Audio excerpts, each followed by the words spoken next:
Hello and welcome to the channel, Gavaxman Spins. So a very warm and hot and humid UK summer's day. Leeds record fair a couple of days ago. So this is the vinyl finds for the vinyl community meetup. I don't know, is it down in Leeds or up in Leeds? Up north, isn't it? Yeah, so John, the 6-inch pianist, did a bit of networking behind the scenes and got us all together. So really good day out, long day, 5 AM, the alarm clock went off, 6 AM train, 9 AM coach, and then did it all on the way back. So I got back in about 11:30 at night, but jolly good. Got some nice stuff which I will show you shortly, but just a quick hello and thank you to all the guys that made it there. I think there were 10 of us in total, which is pretty good. So there was Dave Atkinson, Mike the Vinyl Spiral, who's really tall, obviously John was there, the 6-inch pianist, and my fellow travelling partner Steve Whitty, who's got a channel as well that's completely new to me. So it just shows you think you know everyone, but there's still more to discover. Headley, who's not, he is bearded, but he's not that fat, so don't worry about that. Rob Walker, hello to Rob again. Nick's Vinyl Butty, he was there. Ian, who does Ranking the Obscure, so hello Ian. And then there was also You Digger Me Digger, who's a man who you only ever see his hands, but I can confirm he has a full body. He's not an AI generated pair of hands. He was there as well, but somehow we kind of missed each other in the crossover, but he is on my little video if you look very carefully.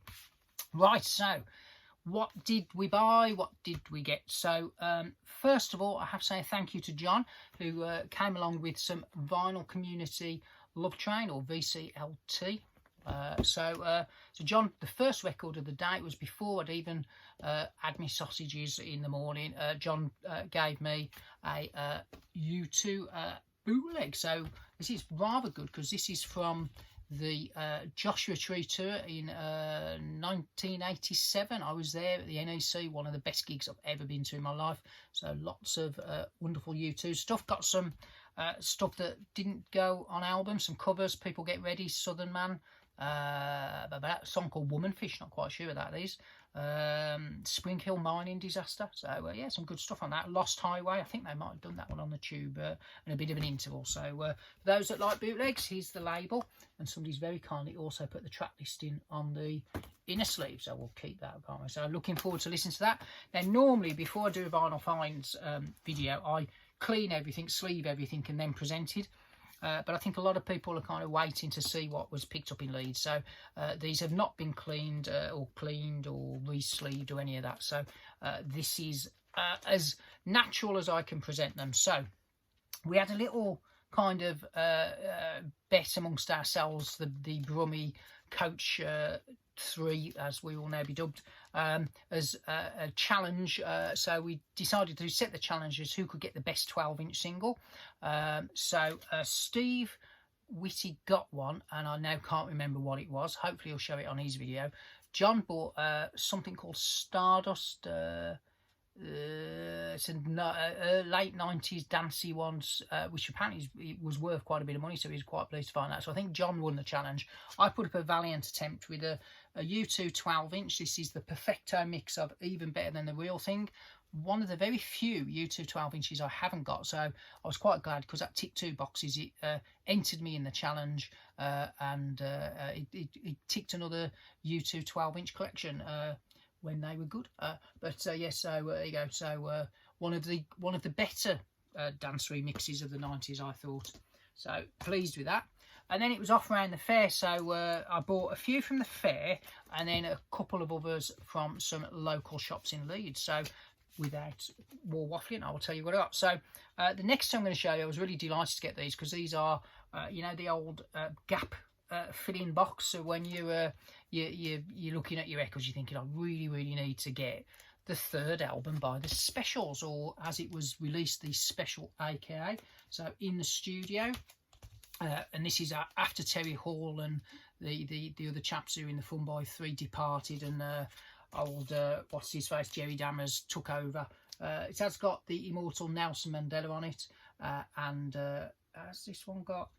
It's got Girlfriend was the single. That's a really strange song. But yeah, it hasn't got the boiler on it because that's a really weird single. But yeah, so that's that bit of two-tone. I'm not sure. I think that might be a reissue, but it was in the right kind of price range, because these do go for quite a little bit now, don't they? So yeah, pleased to get with that. So happy with that one, but even more happy with this one. So the small faces, I have just bought a nice box set that kind of completes pretty much everything I'd ever want from the small faces, with one exception. So the only thing really I was missing on a vinyl was a nice copy of the kind of, not quite second album, but when they left Decca Records, Decca very quickly released a bit of a cash-in compilation.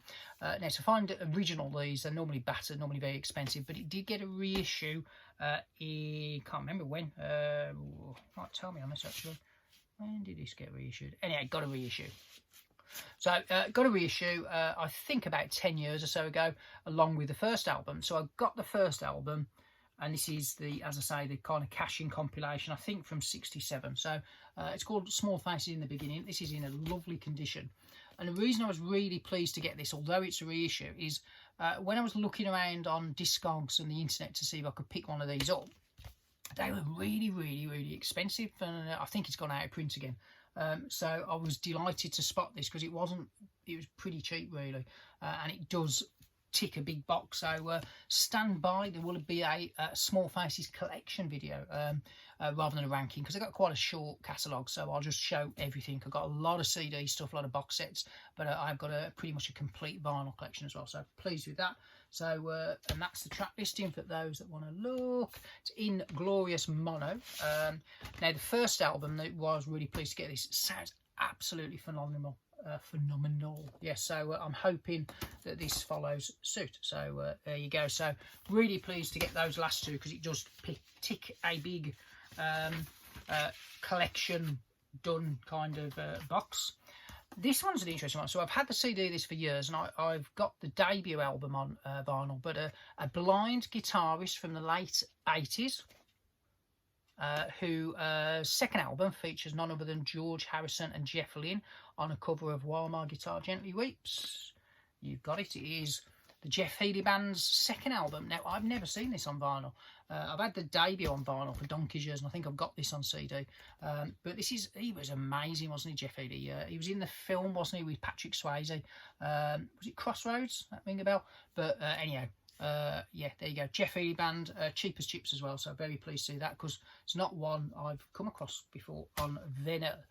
Next one was a bit of a blind buy, a bit of a punt, because I think Phil Aston, now Spinning Magazine, did a video on a box set they've just done, and I saw this album, which is supposed to be their best album, for absolutely nothing. An 80s prog band, not Meridian. One of the other ones, Palace. It's a nice gatefold there, so like so. So I have stuck a sleeve on this one. I haven't cleaned it yet. So that's that one. It is called the Sentinel. Not listened to it, haven't heard a note, but it was really, really cheap, and it piqued my curiosity. And that was actually, I think, the first record that I bought of the day at the fair, which was very good. It's on 2 rooms, the Leeds fair. And at first you go in, you think, oh, this is all right, but then you go to the second bit where all the food hall is, and it's massive then. So that. And then the last 2 I bought from Leeds were live at Leeds. That's what I was basically. There's some of those dealers there that have the incredibly cheap kind of stuff where it's brand new seal copies and they're like a tenner. So delighted to get Interpol. I think this might be their latest album, which I hadn't got in any shape or format. So nice in there. Normal black vinyl. So Interpol. Was pretty good. And then I think a few of us bought this one. So a band that have changed their name. I don't think it's done them much favours actually, but they were originally called British Sea Power, and I think they've dropped Power or British now. I'm not quite sure, but I don't think it kind of did them any favours. But this is a reissue of their 3rd album. It was their 15th anniversary. Glow in the dark cover. I haven't managed to test that out. Double. And it's 1 disc on orange vinyl, which is the reissue of the main album, but the bonus disc is rather cool. Get ready. Now, I'm not a massive fan of this format, but as it's all kind of extra tracks and session tracks, I'll take it, because the bonus disc it's a lovely picture disc, and that's one side, which is a nice swirly kind of thing. So I assume when you spin it, that's when you look round. And then if you want to scare the neighbours, well, you can have this fellow on the other side. So yeah, so British Super, good band. I bought their debut on release on CD. I haven't got the second album on vinyl, but I have now got the third one. But underrated band, and they used to do their stage sets. Used to have like trees and flower foliage and stuff on them, and netting. I think they copied. I don't know if you guys are old enough to remember Echo and the Bunnymen, and they used to do their camouflage tours. I think they kind of copied that a little bit.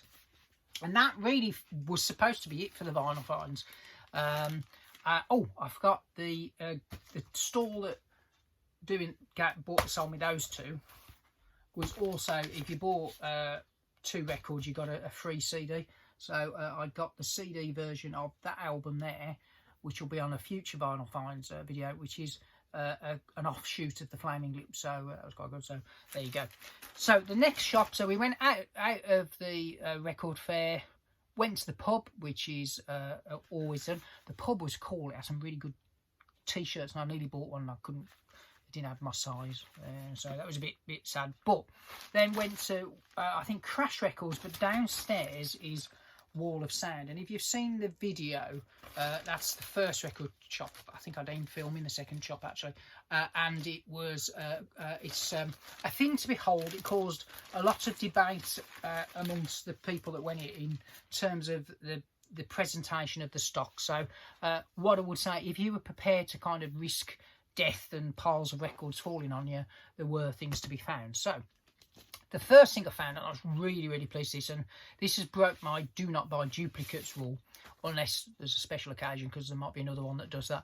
But for years and years and years, I've coveted a version of a debut album with an alternate cover to the UK version, which is just above my head on CD there. So I managed to finally get the Canadian version of Kate Bush's The Kick Inside, and I've always wanted one of those, never seen one at what I would call a reasonable price. And finally, in amongst a big pile of records like this that apparently were in some kind of order, there it was. And what's even nicer about this is, for Kate Bush fans, it's on the lovely Harvest label. So it kind of puts her in the proggy, Pink Floydy kind of camp, doesn't it? And it's a lovely album, and it's one of my favourites. So delighted to get that. I don't think the track listing's any different. It is purely a different cover and a different label, but it was such a reasonable price. I cannot not buy that. And then there were some really cheap things. So this is an album I've been after for donkey's years, purely for one track, the immortal Werewolves of London. You'll know who it is now. So the best of Warren Zevon for basically next to nothing on the Electra label, and these were all in really good condition. So it was in amongst the kind of carnage. There were some really good things to be found. There might have been some even better stuff to be found if you could have got to it. So that's was what was causing the consternation. And then another really cheap find, Alice Cooper's Greatest Hits. So it's probably a reissue from the 80s or something, but can't really go wrong with that, can you? Track listing, I'm 18. Johnny Lydon sang that, didn't he? He has his little karaoke piece to get on Sex Pistols gig. Under My Wheels, the Manics covered that one. School's Out, in my current kind of semi-retirement employment. School's Out's going to be really good on the 1st of July. I think I'll be playing that one. No More Mr. Nice Guy. Ooh, who could that have been written about in the VC? Teenage Lament. Then yeah, can't go wrong with that, can you? So I was really pleased to get that one. Again, kind of record I've been after for ages, but you see it for next to nothing and got to be buying it. So another one really pleased to find, gradually building up my vinyl collection of this band. A nice Birmingham connection, but the wonderful Judas Priest with their third album, their first one on the CBS label. Produced, is it by Roger Glover, this one? Of Deep Purple. It is indeed. Look at that, I do know my stuff. So yeah, pleased to find that one. So yeah, CBS label, nothing particularly, probably again a reissue, but quite happy to have that. So a bit of Rob Halford and the boys. Going to see Iron Maiden this week, so I might put that on in preparation. Now the next one I'm showing, again, does break my no duplicates, but this is allowed because for those that have watched some of my recent vinyl finds, I'm on a little quest to, if I spot this one with its 37 sleeve variations for very, very cheapy price. I am kind of picking up. So that's 3 copies now, 2 UK, and I thought this was the 3rd UK, but when I got home I found actually even better than that. This is from Italia, I think. So it's actually on like a laminated sleeve, and rather than have the normal, you know, it has like an insert. So so I suspect that might be another rabbit hole. And I know Mike the Vinyl Spiral likes his stiff records, so that's the label. That's quite cool, isn't it? So it's totally different to the other ones I've got. So very good condition, again, next to nothing price wise. So for those that are shouting at the screen saying stop buying the records you already have, which I kind of have been saying myself to do, that is now a little quest. I still will be quite content just to get the UK ones, but if I do find any cheapy foreign ones, get it while you're there. So pleased with that. So yeah, Ian Jury, great album as well, isn't it?